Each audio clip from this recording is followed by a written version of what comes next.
Hola Ramiro, buenos días. Hola, buenos días. ¿Qué ¿Se ve tal? bien? ¿Se oye bien? Fenomenal. ¿Y tú?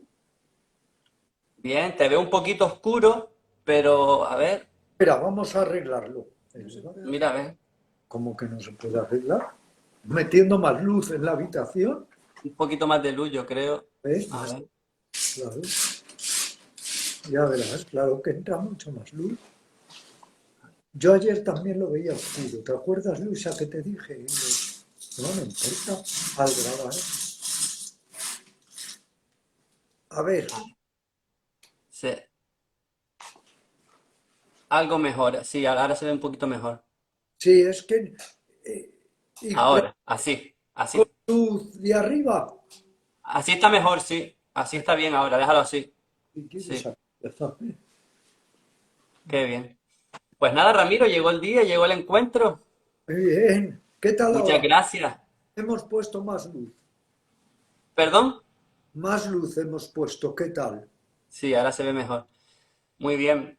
Ramiro, vamos a intentar dividir este encuentro en unos tres bloques. El primer bloque, por así decirlo, un poco para introducirte, hablar un poco de ti, de tus inicios en el mundo del yoga. Después dedicaremos otra parte a hablar más bien ya del yoga en sí, de la meditación. Y un último bloque que lo vamos a dedicar pues para que la gente pregunte. Y tengo bastantes preguntas apuntadas que nos han mandado por correo. Entonces, pues nada, simplemente decirte que a ti, toda una vida dedicada al yoga, infinidad de viajes a la India. ¿Me Luisa, oyes, Ramiro? Luisa, ¿esto qué es?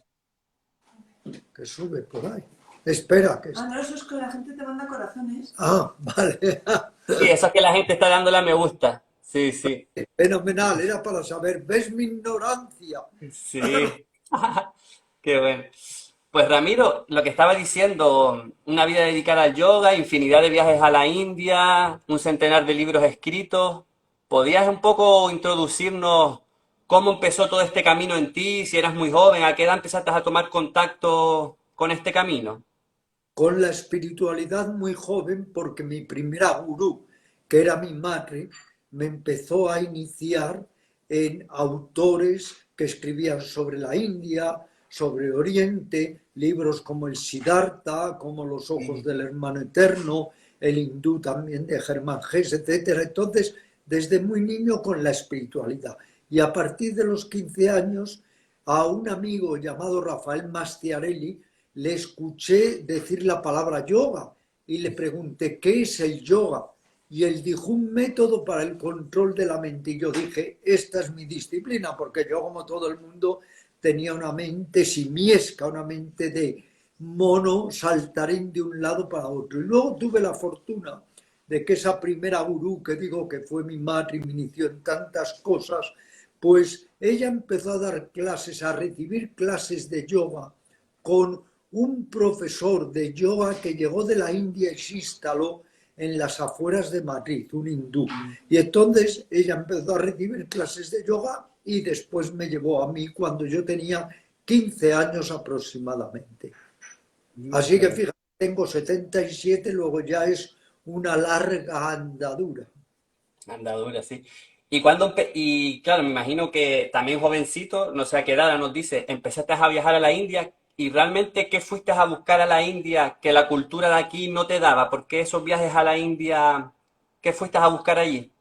Sí, antes de eso tuve que empezar, porque era la terrible dictadura que nos impedía encontrar libros de yoga que no fueran solo del aspecto físico, del más básico hatha yoga. Entonces empecé a pedir libros a México, a Colombia, a Argentina, a Francia, a Inglaterra, para informarme lo que era el verdadero yoga y empezar a indagar. En el 1971, ahora es el 50 aniversario nuestro, Almudena Auría y yo fundamos el Centro de Yoga Sadak, que seguimos en la misma sede después de 50 años. Y un año después empezamos a viajar a la India en 1972 y empezaron a llamarme incluso los medios cazador de hombres santos, porque yo constantemente recorría la India de norte a sur, de este a oeste, buscando hombres santos que pudiera entrevistar, yogis, eremitas, swamis, sadhus, todo tipo de personas relacionadas con el yoga para preguntarles. De ahí nació luego mi libro, La sabiduría de los grandes yogis, y mi libro más reciente, Conversaciones con yogis, que reúnen infinidad de entrevistas con yogis de aquellos momentos. Hablamos, claro, de hace años, pero luego hice 99 viajes a la India en total, siempre con un interés claro y concreto. Buscar personas que me pudieran ofrecer enseñanzas, claves, métodos, técnicas para la evolución, el desarrollo de la conciencia y la búsqueda de la sabiduría. A veces me han dicho que cómo me defino, pues un poco como un sabueso siempre en busca de la sabiduría y de la paz interior. ¿Y esa búsqueda de sabiduría sigue estando presente a día de hoy? ¿O ya se ha calmado un poquito esa búsqueda y ya has encontrado La eso sed, que... la sed continúa en el sentido de que uno siempre siente, experimenta, vivencia, que la conciencia puede todavía expandirse más y que podemos encontrar una nueva visión, una nueva percepción de lo que es en la última realidad. Pero obviamente ya desde otro sentido, desde otra vivencia interior, que en este caso es ya mucha más paz, menos compulsión a encontrar esa última realidad. Pero todo ser humano con sensibilidades, con inquietudes místicas, mientras no se completa a sí mismo, indudablemente experimenta ese anhelo que yo he venido a llamar el anhelo del ser o la soledad del ser. Es como si hemos sido expulsados de un paraíso y ahora queremos reencontrarlo, recobrarlo. Y ese paraíso es la sabiduría, la gnosis, la paz interior, como queramos llamarle. Le podemos dar muchos nombres, pero al final es una experiencia de integración, de unidad, de compasión, de humildad, de amor y, por supuesto, de bienestar psicológico. Qué bueno.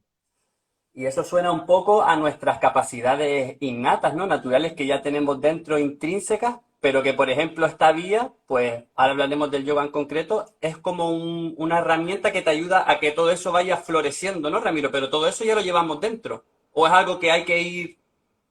Todos dentro podemos tener ese impulso, yo le llamo bendito, ese impulso especial que nos impele a buscar otra manera de ser, de percibir, de conocer y de sernos.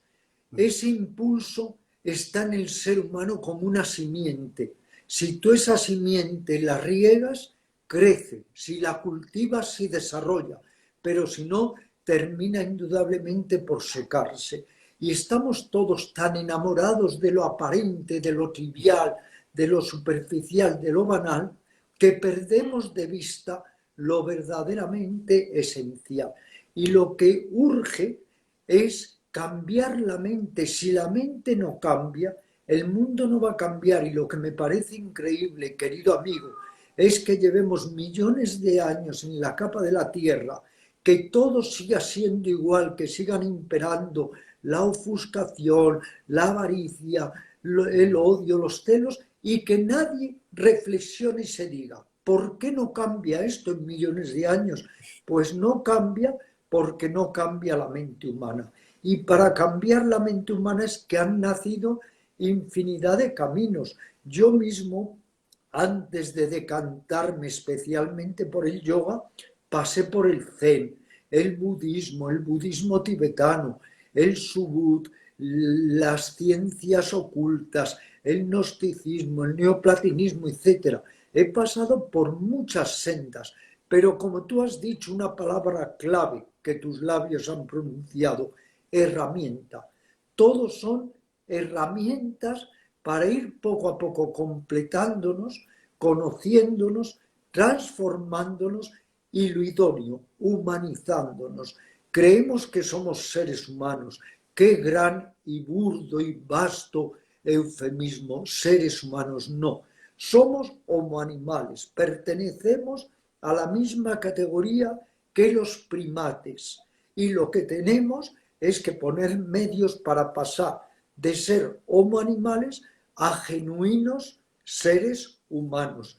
Y si fuéramos un poco más seres humanos, ya cambiaría totalmente la faz del planeta.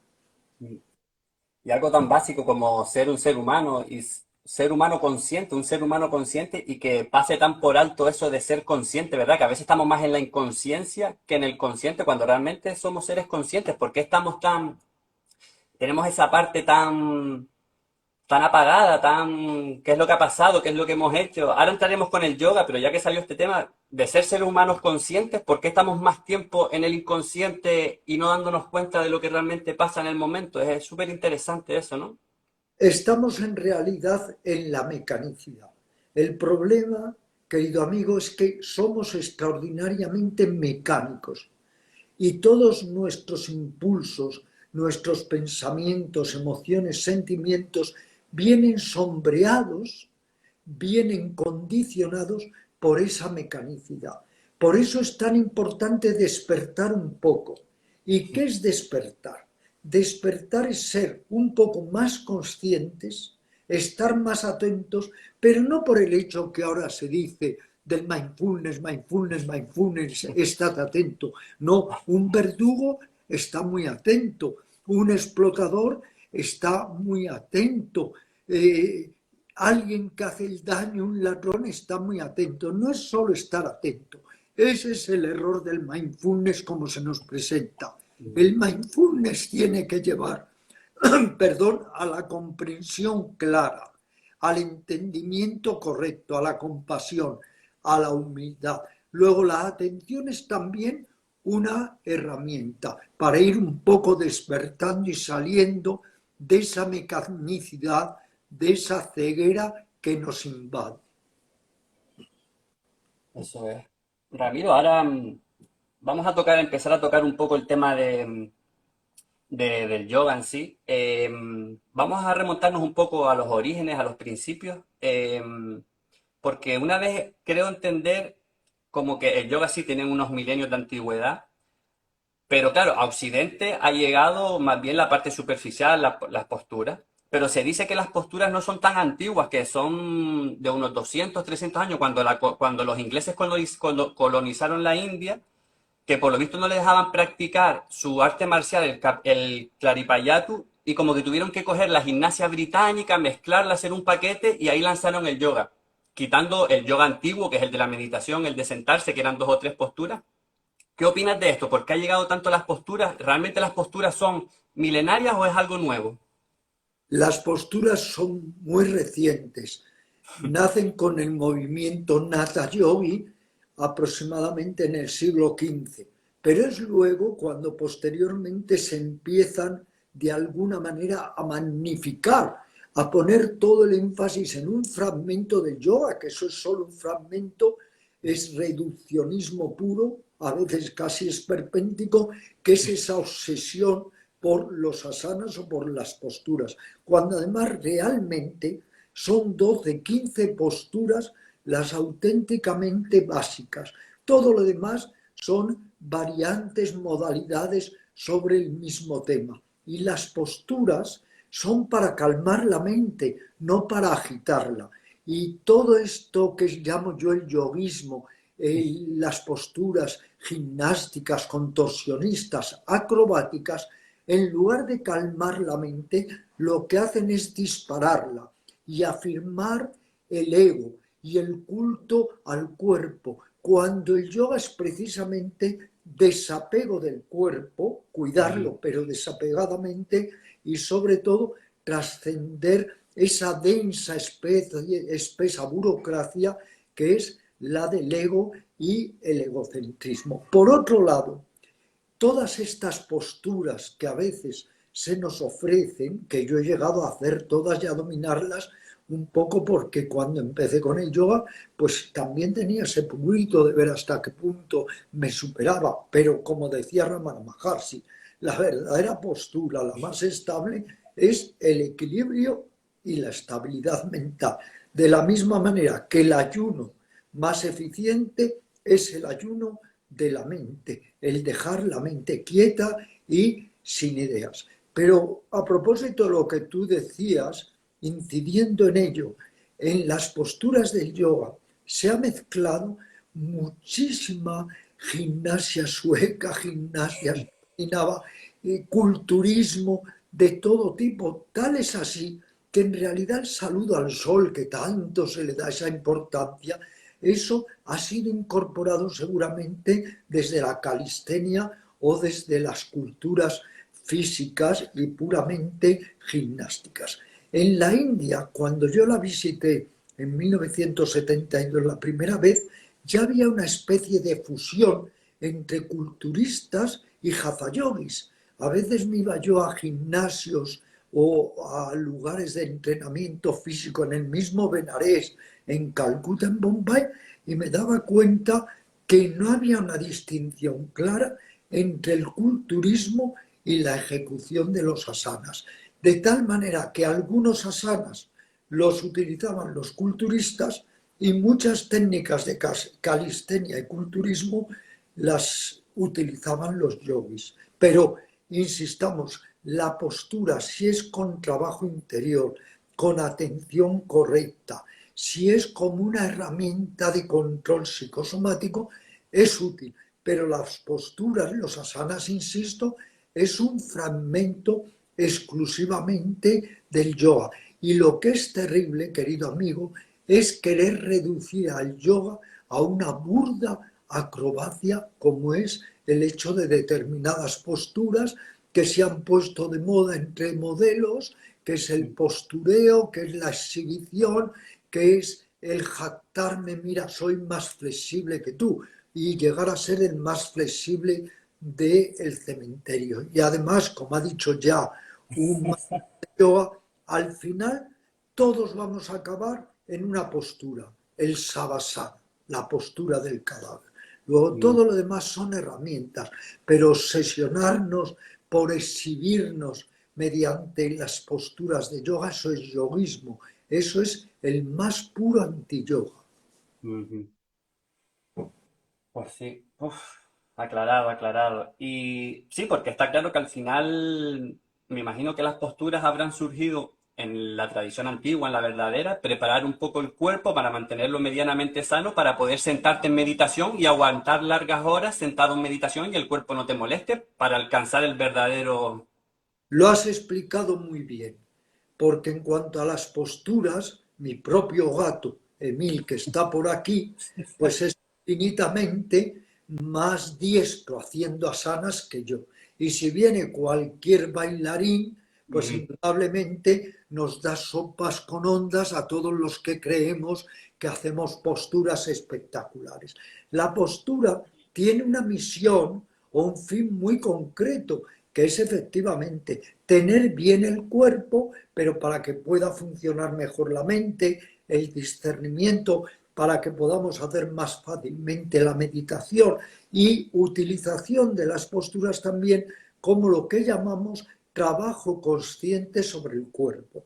Posturas, pranayama, mudras, bandas, kriyas o satkarmas, pero eso es como una escalera que nos tiene luego que llevar a la conquista de la mente, a la conquista de nuestro ser, al despertar de la conciencia. Hay que darle la bienvenida a todo aquello que nos haga salir de nuestra mecanicidad, de nuestra ceguera, de nuestra conciencia crepuscular y nos lleve a una conciencia más elevada.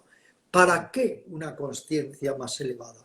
Para humanizarnos, para ser más caritativos, más bondadosos, más compasivos y más cooperantes. Ese es el secreto de elevar la conciencia. No es un juego, no es tomarse un psicoedélico, un LSD, un STP, entrar en esa especie de fase temporal onírica y luego volver a tu realidad y seguir siendo una persona mezquina, una persona avara, una persona que detesta a los demás. Claro. Sí, porque mucha gente también se ata a buscar experiencias místicas, experiencias elevadas, sin darse cuenta que la experiencia va a desaparecer, porque una experiencia es porque ha aparecido y desaparecerá, pero la gente sigue buscando experiencias en vez de pararse y ver realmente cuál es la base de donde surge toda experiencia, aparece y desaparece, más que la experiencia en sí, ¿no? Mucha gente se pierde en querer experiencias y experiencias. Ciertamente, porque la gente siempre quiere conocer, eso es el ego, acumular, el ego es voraz, quiere conocer, pero la pregunta es, ¿y quién conoce al conocedor?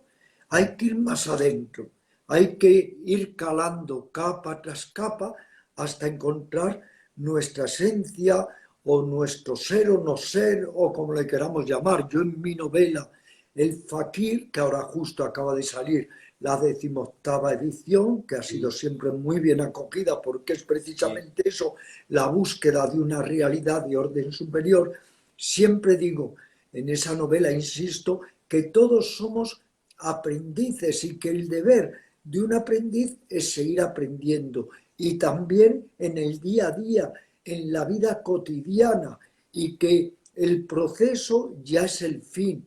La meta está a través del camino que vamos haciendo cada día de nuestra vida. Menos perderse en el pensamiento mágico, que hace un daño enorme. Es que no nos podemos imaginar el daño enorme que hace el pensamiento mágico y está en la línea divisoria con la alienación y la enajenación. Cuidado. Y muchas personas que van al yoga, al zen, a todas estas disciplinas, tienen un pensamiento mágico que en lugar de favorecer la autoevolución, lo que hacen es frenarla. Hay que seguir un poco la indicación de Buda cuando dijo Eko Pasiko en su lengua, el palí, que quiere decir ven y mira, mira lo que es. Y eso es muy importante y eso lo da, como tú sabes, la meditación. Estar por un lado en el ser, buscarte, pero no desconectarte luego en la vida diaria de lo que es. La verdad está en pasear, en abrazar a un ser querido, en escuchar el trino de los pájaros. Ahí está también la verdad. No tenemos que montarnos todos esos globos mentales que muchas veces es un amasijo de opiniones, de falsas interpretaciones que en lugar de sanearnos nos van enajenando. Mm. Y Ramiro, ¿qué opinas de que tú habrás vivido esto bastante, tus viajes a la India? Porque parece como que también hay dos corrientes, la de la gente que se entrega y adora a todos estos gurúes que le siguen masas y masas, y después está la otra parte de gente pues que quiere montar su propio chiringuito, llamando a su propio no sé qué yoga, flexi yoga, todo esto. No, existen esas dos vertientes. Realmente las dos yo creo que también hacen daño, pero ¿qué opinas por ejemplo, tú que has vivido en la India, esto de los gurúes, estas masas que siguen? Esto es una farsa, es un marketing organizado. Rishikesh es un circo, o sea, de cuando yo fui en 1972 a Rishikesh ahora, es que no tiene nada que ver. Es el supermercado espiritual, es la proliferación de falsos iluminados, de todo tipo de gurús, de todo tipo de maestros narcisistas que detrás muchas veces hay un marketing fenomenalmente organizado, como pasa con todas estas alianzas y empresas del yoga, yoga de las 100 horas, de las 50 horas, de las 1000 horas, de las 500 horas. Es bochornoso, es indignante. Si levantara la cabeza Patanjali, Ramakrishna, Ramana Maharshi, es que vamos, se les daba un infarto de miocardio en el acto por ver tanta deshonestidad, tanta indignidad, a dónde ha podido llegar el llamado pseudo yoga. Por eso le incumbe al occidental ahora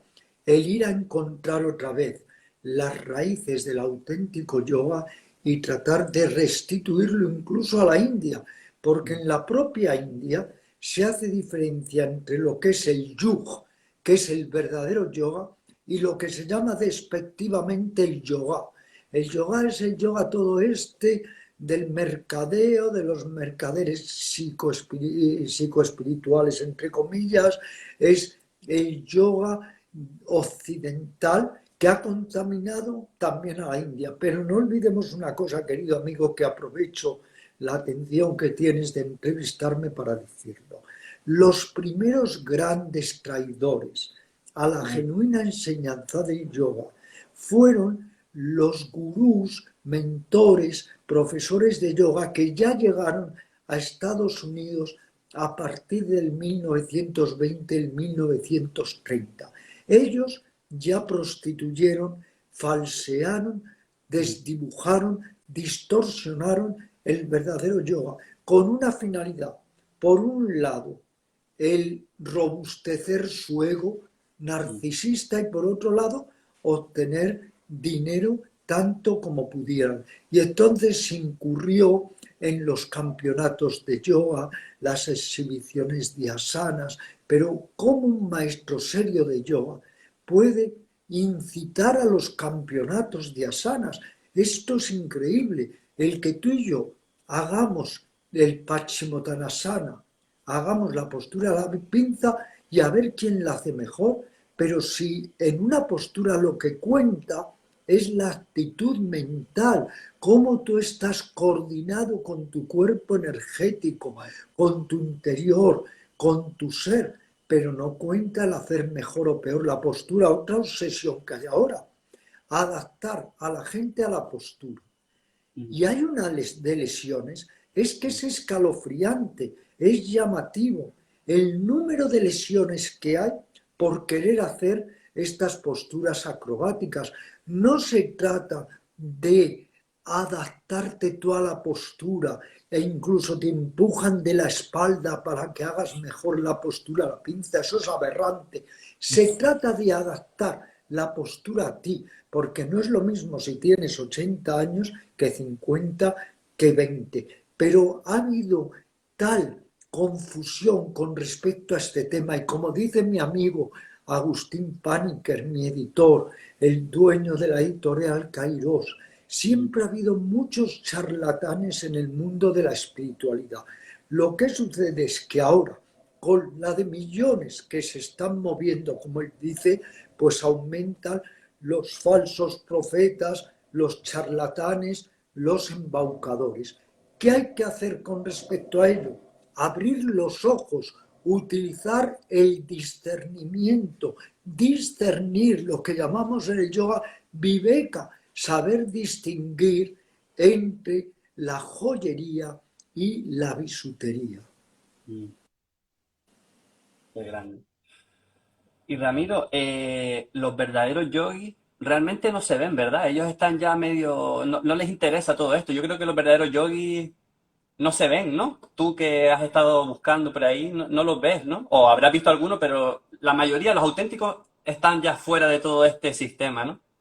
Mira, yo durante años he estado muy conectado y visitando a Babaji Sivananda Benares, que era un sadhu errante hasta que se radicó y se estableció, ya porque se iba haciendo mayor, en Benares.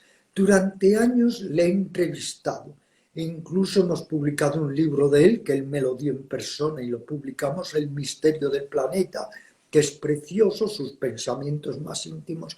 Él siempre me dijo, pero otra vez, incansablemente, que los verdaderos yogis no se dedican a fundar ashram, a dar la vuelta al mundo como si fueran actores, no se dedican a copiar discípulos obsesivamente y a hacer proselitismo. El verdadero yogi está en sí mismo, está ya sea en su ermita o en un jardincillo que tenga en las estribaciones de los Himalayas o donde sea. Si alguien va, él te da enseñanzas, pero si no, él no va a buscar. En este sentido me ponía un gran ejemplo Babel Sivananda. Me decía, la abeja viene a la flor a libar en ella, pero no ves ninguna flor que persiga a la abeja. Entonces se ha hecho un montaje tan grande que verdaderamente llega uno a quedarse deplorablemente apabullado. Mm. Pues sí, pues sí. Oye, Ramiro, dime. otra cosa que te diré, el sol no necesita todas las mañanas autoproclamarse. El No, sol no aparece por las mañanas y dice, aquí estoy, voy a daros luz, voy a daros calor. No, si tú quieres, tomas sus rayos de calor. Pero si tú te quieres poner a la sombra, eso al sol no le preocupa. Hay que ser un poco más solar y no estar siempre lunar tratando de recibir la luz de quién, de estos falsos gurúes. O sea, nacemos libres y muchas personas mueren esclavos de estos gurúes porque les rinden obediencia ciega y abyecta y pleitesía. No, tú eres tu propio maestro. ¿Qué otro maestro puede haber? El maestro exterior trata de conducirte a tu propio maestro interior sí. y no sigas a todo el que trata de meterte en su jaula, porque para eso estás mejor en tu jaula que en la jaula de uno de estos gurúes. Claro. Total. Y hay más aprendizaje porque estás aprendiendo por tu propia experiencia, no por la experiencia de otros, ¿no? Porque al final ellos, por mucho que difundan y cuenten, no deja de ser su experiencia, no la tuya. Cada uno tiene que hacerse...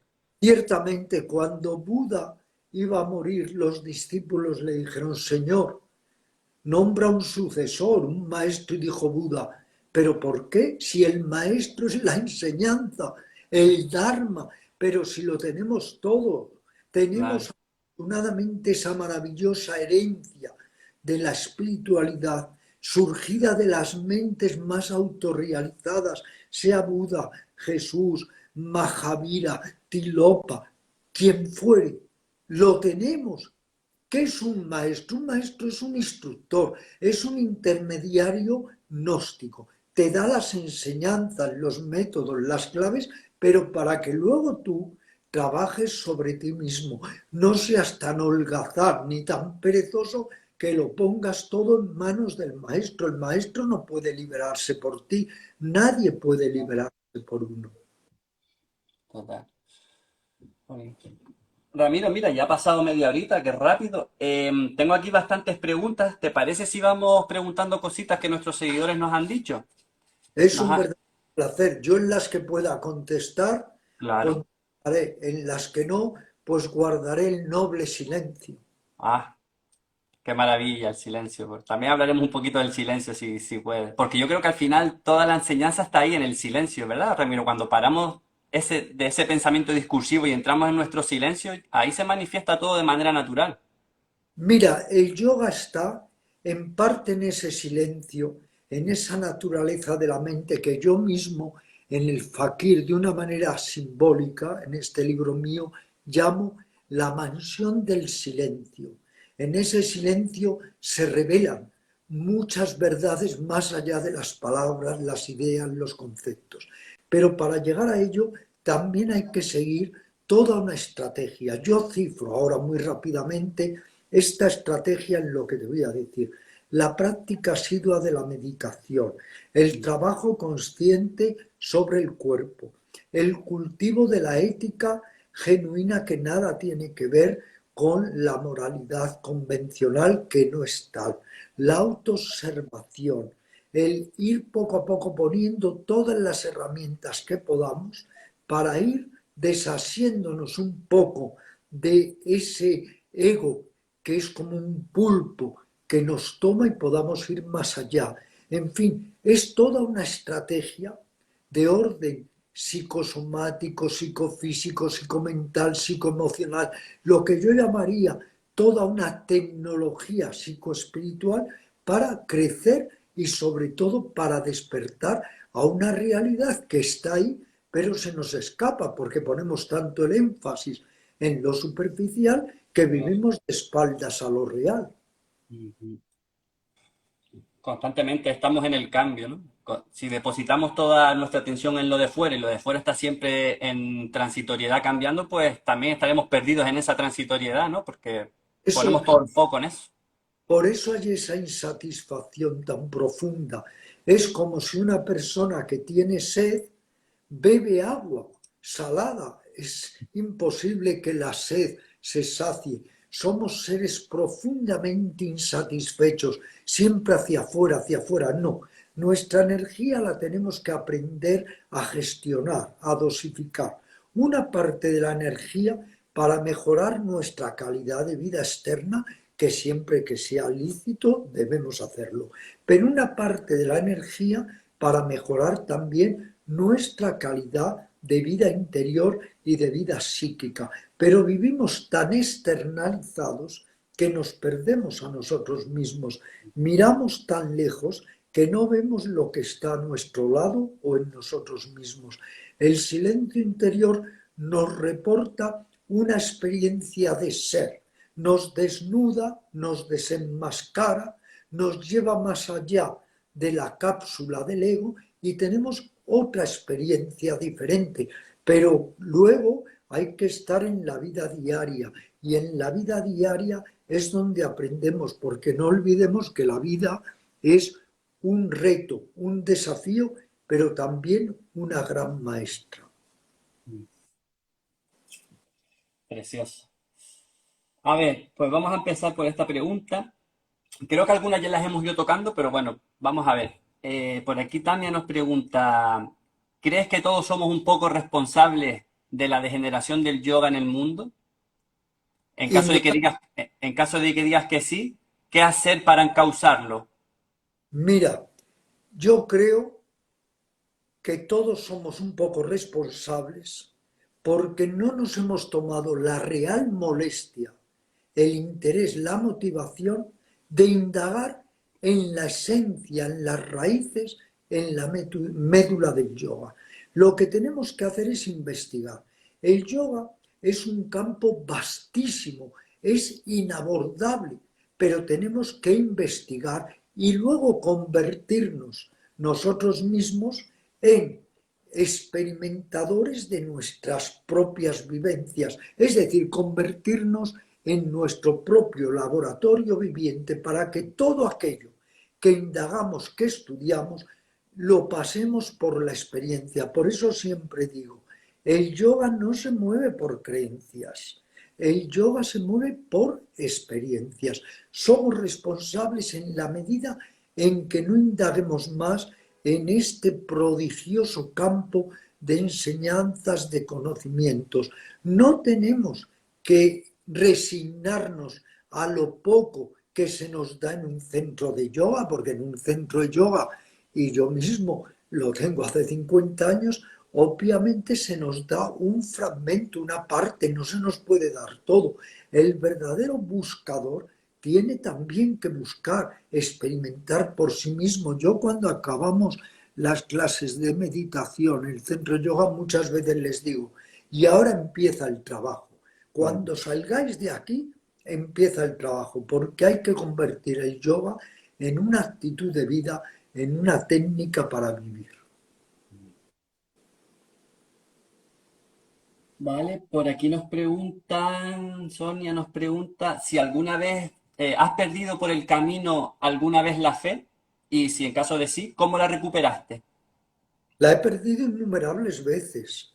Hay estancamientos, hay avances, hay retrocesos, uno comete muchos errores, a veces se deja llevar uno por lo superficial y por lo sensorial o simplemente se abandona, entra en el campo de la holgazanería. Claro, claro que he perdido la fe, claro que he tenido, como digo en mi autobiografía espiritual, muchas noches oscuras del alma, pero ahí hay que remotivarse. ¿Y cómo me remotivo yo? Lo comparto con nuestros queridos amigos y luego cada uno tiene que buscar su sistema. Yo me remotivo en el sentido de que reflexiono. ¿Qué es lo que realmente quiero? Lo que quiero es sentirme mejor para beneficio propio y de los demás. Lo que quiero es independencia mental, poder liberarme de viejos patrones, de autoritarismos, de dogmas, de conceptos fanáticos, de estrechos puntos de vista, de estúpidas ideologías. Lo que quiero es independizar y limpiar la mente. ¿Y qué es lo que anhelo desde niño? Porque yo a los 6 años ya le dije a mi padre, papá, no voy a tener hijos porque solo quiero un hijo, el hijo del espíritu. ¿Y qué es lo que quiero? Lo que quiero es la libertad interior de gustar el inconfundible sabor de la plenitud, el darle un sentido a mi vida, no un sentido petulante, egocéntrico de una misión que cumplir. Yo no tengo ninguna misión que cumplir. Yo quiero a cada momento humanizarme y ser mejor. Me han ofrecido miles de veces fundaciones. Yo no quiero una fundación. A mí me da igual qué va a pasar con mis enseñanzas y mis libros cuando yo me muera, porque son las enseñanzas de la humanidad.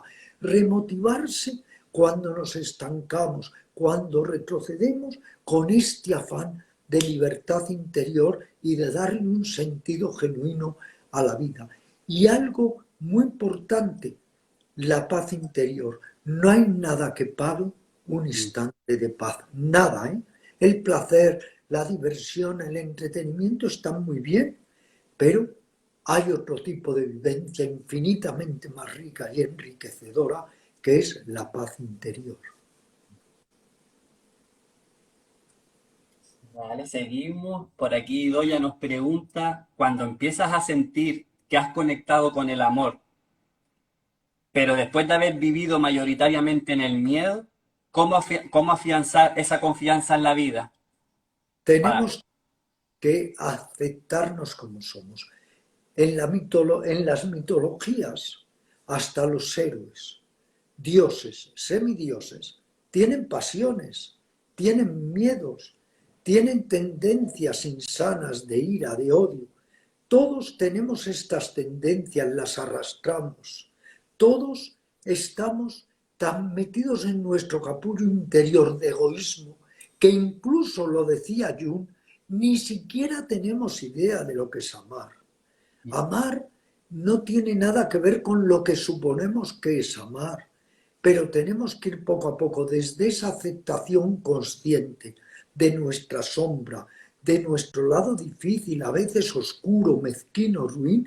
Desde ahí tenemos que trabajarnos para que pueda aflorar y florecer en nosotros lo que llamaba Buda los 4 estados sublimes de la mente: el amor, la generosidad, la alegría compartida, que es el antídoto de la envidia, y la ecuanimidad. Yo siempre digo, puedes hacer de tu mente un vergel o un estercolero, está también en nuestras manos, pero tenemos que trabajarnos.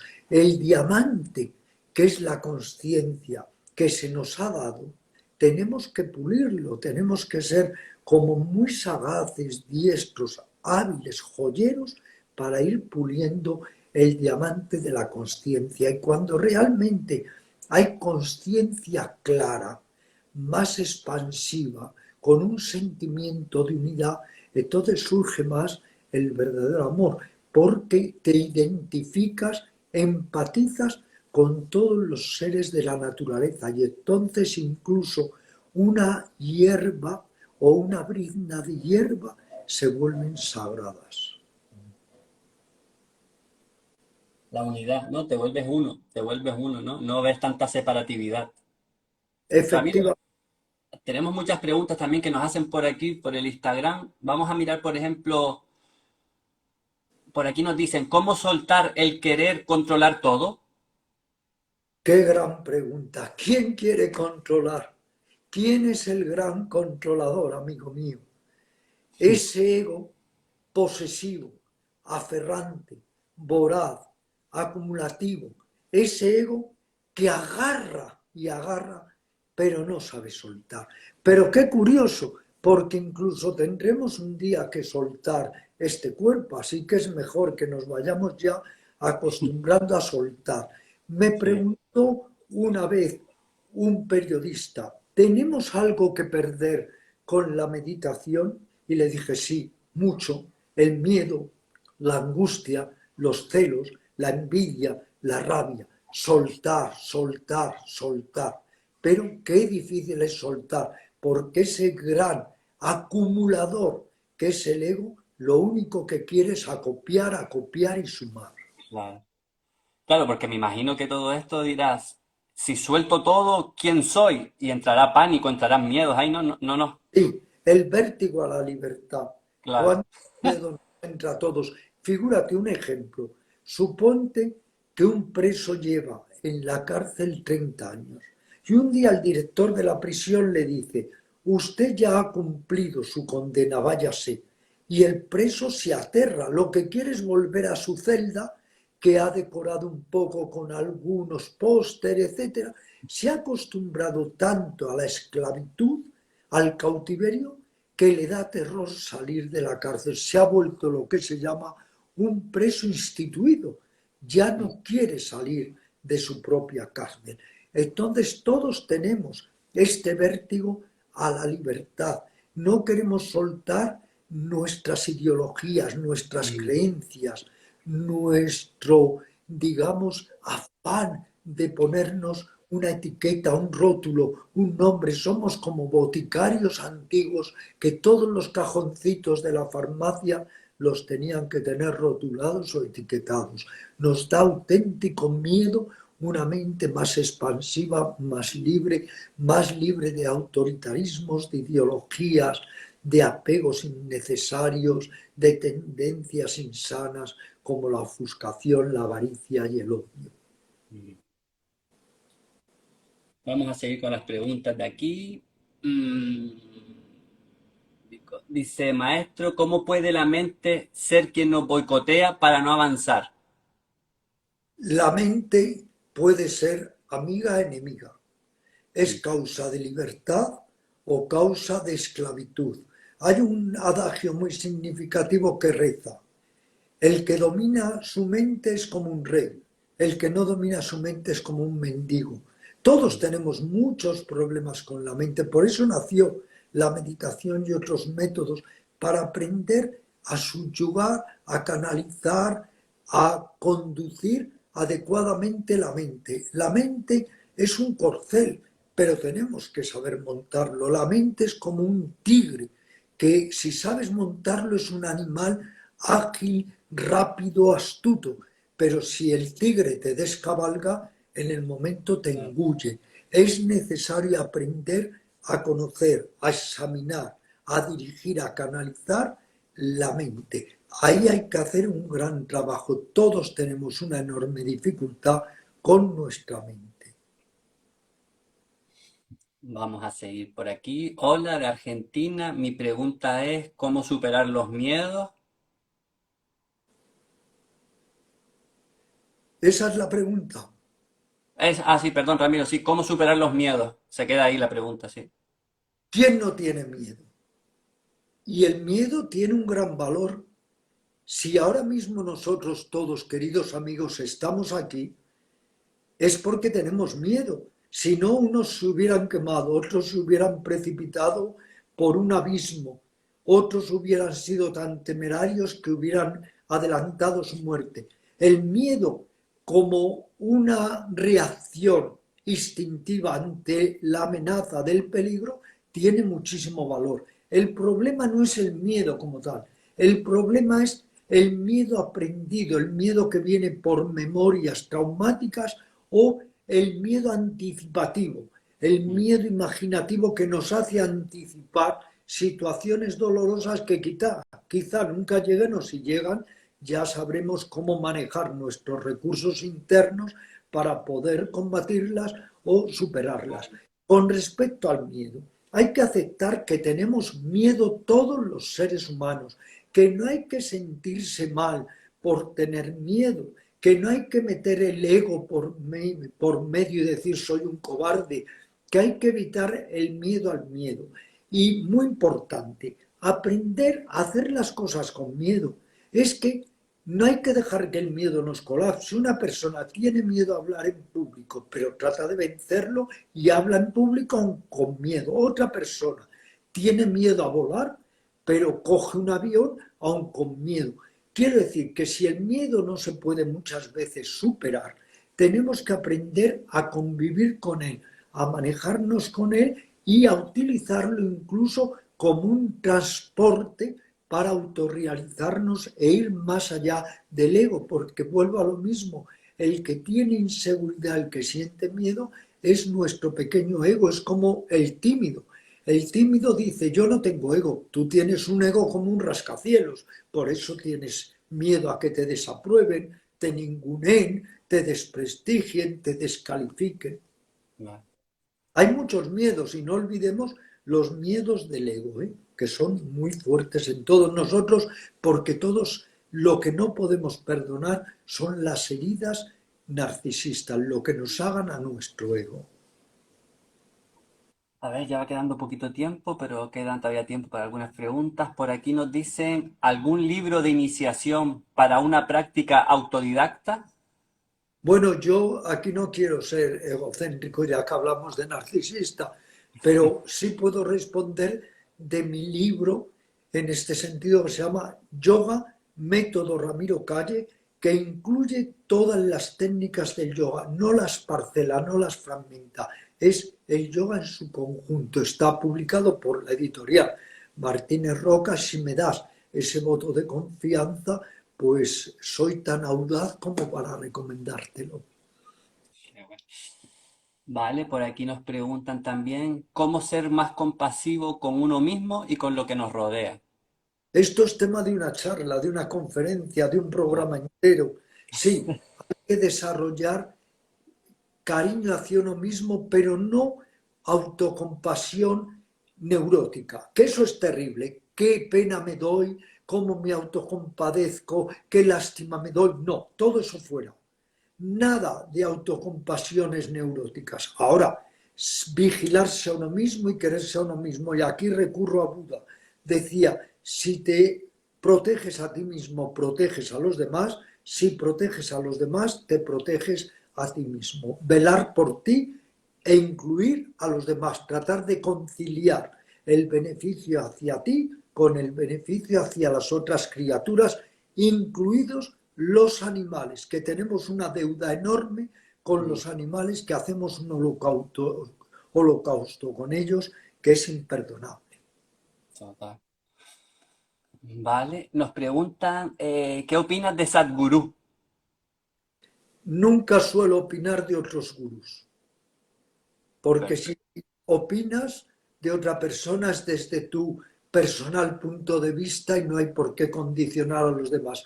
Que cada uno Saque sus propias... sus propias opiniones cuando escuche o trate a un gurú. Muy bien.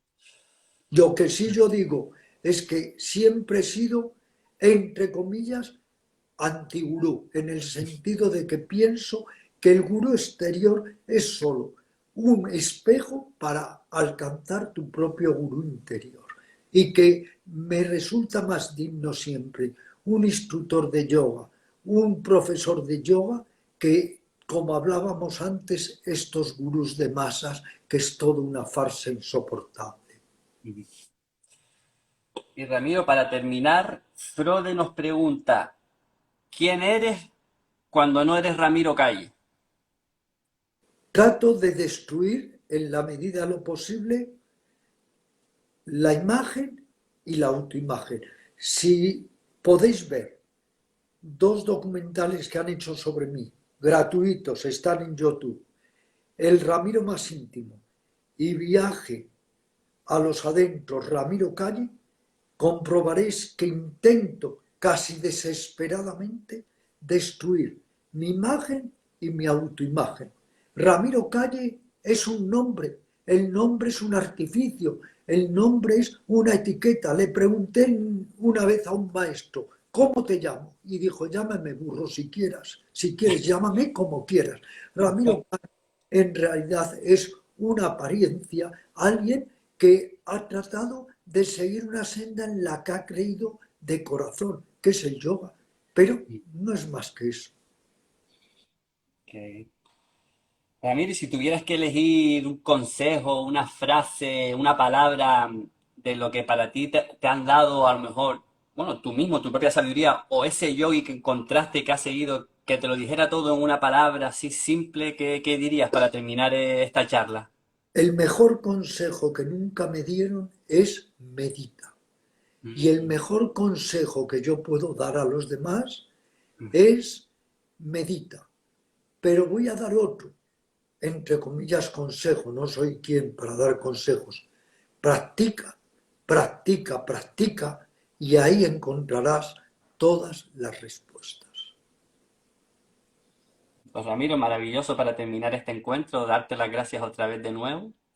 Darte las gracias a ti de corazón, una entrevista muy interesante y dar las gracias de verdad a todas las personas que hayan podido seguirnos en esta entrevista. Sí, quedará grabada y nada, y que te vaya todo muy bien y a ver si nos vemos más adelante, quién sabe, las vueltas de la vida. Por supuesto, lo, Sí, lo que decía Ramana Maharshi, lo que esté destinado a ser, será. será. Un Muy bien. abrazo muy fuerte. Chao, Ramiro. Gracias.